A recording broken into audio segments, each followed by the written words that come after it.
But I would just love to get your take on sort of the question of adoption and where do you see the challenges in adoption? Like where do you see the missteps or slowing down the process? I think that's kind of dependent upon from what perspective and lens it is that we're approaching this from, right? Because like everybody, like adoption means something different for every crowd. Like Yeah. adoption in the startup space, it can be, how am I going to get consumers to want to spend money on this? The other side of it could actually be though, how am I going to get contractors buying into wanting to implement this into their business? Adjacent to that, it could be how am I going to build support tools that are going to enable contractors to be able to get their services out into the market. A level up from that is NGOs and them saying, how are we going to make this policy appeal to everybody in the market? And it's like there's kind of subcategories within all of that. So to me, the challenge when we're talking about adoption is first really getting dialed in on who we're trying to talk to and what it is that we want to accomplish with those individual crowds so that we can start working backwards from that answer. What I find probably the most consistently is that people are so locked into their own perspective and the problems that they're trying to solve that they haven't taken time to consider out what adoption looks like from the person that they're trying to get buy-in from. We have people who are out trying to sell heat pumps. Heat pump, heat pump, heat pump, you should get a heat pump. But they're not thinking about the client journey for it.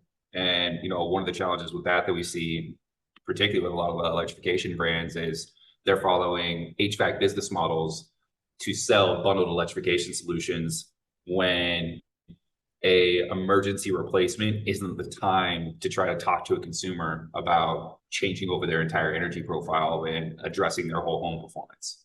So those are kind of some of the areas that I see Yeah. gaps. So if you take the last point, which I totally agree with, it's funny. My neighbor, I just went out this morning walking my dogs, and their water heaters going right. So it's like, and I was thinking, I should talk to him about the heat pumps and some water heater, heat pump water heaters that I was just reading about. And I was like, it's probably not the time to look super stressed out. So like it's totally right. But how do you how do you get ahead of it? How do you get ahead of it so that like people, how do you see that where contractors or others can talk about these things as people do transition, like to catch them, like where are they missing and where could they do better?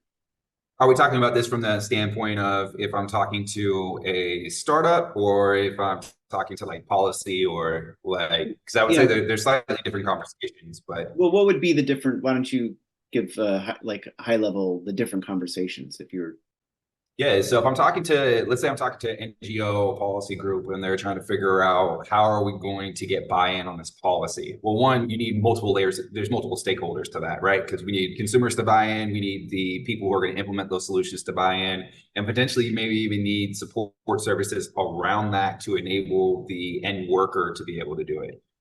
So at that point, we need to have a understanding of what's going on across the entire market, right? Like what are the driving factors for each of these individuals or each of these stakeholders to move them in that direction towards what the outcome that you want to have. And more importantly, that here's where I find that there's a challenge, and that is, again, we kind of come in with our own baggage of what it is that we want to accomplish and how we want to go about doing that and the thing that we need to get done. As an example, I've talked to some NGOs and they're like, we have messaging out for contractors and like we just feel like it's not resonating. We're not getting the traction with the messaging that we're looking for. And my feedback is it's because you don't really care about contractors, you care about heat pumps. They're like, they get some right. defensiveness on that. And I'm like, well, no, it's okay. Like that's actually your metric. That's your KPI. Like if you're going to judge the success of this policy, it is how many heat pumps did we get out the door. So it's okay that that's your metric.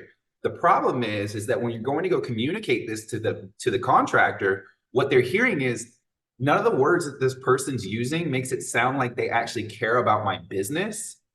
And so Right. that's why they're not paying attention, right? That's what that is. And in reality, you are actually trying to help them out because if they do better, you do more heat pumps. But the thing is that the alignment's off and you're thinking you're helping contractors, but they're not hearing it that way.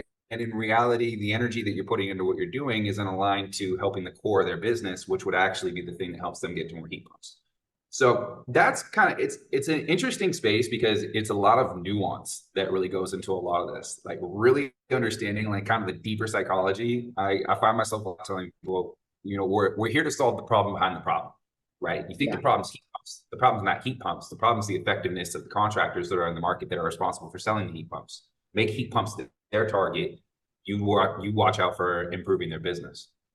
Right. It's interesting. It sort of like goes back to Maslow's hierarchy of needs, right? Like, so you have to, those contractors, they're waking up every morning and they're thinking about, the job they have to do, maybe doing a great job for their customers and, running their business. But there's assumptions made of like, hey, you should just change into pushing this. And then it is not about them and their lives. In the same way for consumers, I think too, it's not them and their lives. It's, here's the thing you should be doing, where we have to, on a very basic level, talk to people about how their lives are, like how this would be beneficial to their life. And then there's all these other good things that will come out of it. But You have to understand the problem from the standpoint, speak about the problem as though from the perspective of someone who sat in the chair when it's actually experienced it.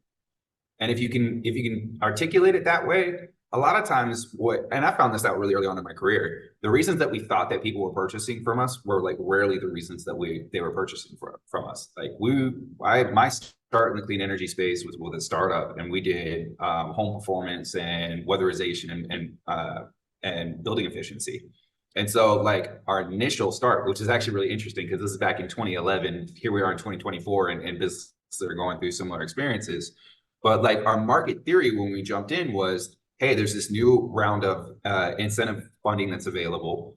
We're going to be able to sell these upgrades to homeowners that naturally make sense. And we're going to be able to do it for a discount. It's going to be 30-40% less because of these incentives. Of course, they're going to take advantage of it. And then, we go through in 6 months, we hardly sell anything. I think our average contract value is like $1,500. I think we're selling like somewhere between $4,000 and maybe $8,000, $10,000 max a week.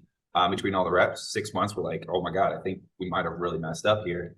And it wasn't really until around that 6 month, all of a sudden, like the messaging started to change and the realization of what we were really doing for the consumer started to shift. And we started to realize what their real problems were. Yeah, they were coming to us because they were hearing about incentives. I would love to take advantage of incentives, free money. All right, well, that's a horrible route to yeah, start with anybody, free, right? yeah, Because you're not great discount, sure. Value, yes. Free, no. Right? There's a big gap between there. But people would come because they're interested in incentives. Then they would come because they want to save some money, right? Or they would have an interest in have us come to their house because they want to save money. Okay, but now if you get stuck in this avenue, which is one of the challenges of energy efficiency, if you're doing it just strictly on money savings, all right, cool. See you in 20, 30-year payback. No one's going to get excited about that. No one's right. going to get really amped about saving $50 a month, but spending $10,000. Like that math's never going to math for them. Yeah, It wasn't until we got deeper into conversations we realized, well, wait a second. People are coming because they're interested in saving money, right? If we sit down and actually have a conversation with the homeowner, though, thing is like you live in this house, right? You live in this building. Like, what's that like for you? Wow, shoot. As we dive into that, we find out, hey, there's some comfort issues, right? Here's a big thing. You mentioned Maslow's hierarchy of needs. If you ever talk to contractors, what is it that makes people buy? What's the number one thing? Comfort, comfort, comfort, comfort, comfort. yeah, Okay, you do realize comfort can never be the number one driver of a deal. Why? If you took a psychology 100 class, you saw Maslow hierarchy of needs. Do you see yeah, comfort at the base level of that, or do you see yeah. safety and security? Right, right. Right. So That's it's it. never comfort is never going to be the number one driver. As a matter of fact, think about it. Human beings are evolutionarily designed to withstand discomfort. We're in the desert, we're in the mountains, we're in the water, wherever we can do high temperatures, low temperatures, and Yeah, everything in between. The human body is physically designed. And so it always kind of makes me laugh when I hear these contractors are like, well, hey, we need to get prices down lower, we need to get prices down lower. I'm like, well, wait a second. They were uncomfortable. Why didn't they buy? That's the number one driver, right? yeah, They're actually telling you with their lack of purchase, I would rather be uncomfortable than pay the amount that you just gave me. So it obviously can't be the number one driver. right, right. And sure enough, that's what we found as we went through the market. It was like, all right, comfort. Yes, you can drive a higher percentage of deals over comfort than just energy savings. That is accurate. Why? I will pay extra for comfort. But it's not, but again, people will bypass that if it hits a certain amount. The next Yeah. layer down, safety and security. Once we start talking about health, mold and mildew concerns, once we start talking about the fear of unexpected expenses, what happens if your roof goes out on you? What happens if your HVAC system dies for you in the middle of peak season and now you're sitting here with no heat in the middle of winter? Like those are the things that ultimately ended up driving more sales. But that again is all back to the core aspect of what I'm talking about, and that is you have to speak from their perspective and their journey through this as the person sitting in the seat and experiencing and seeing the pain.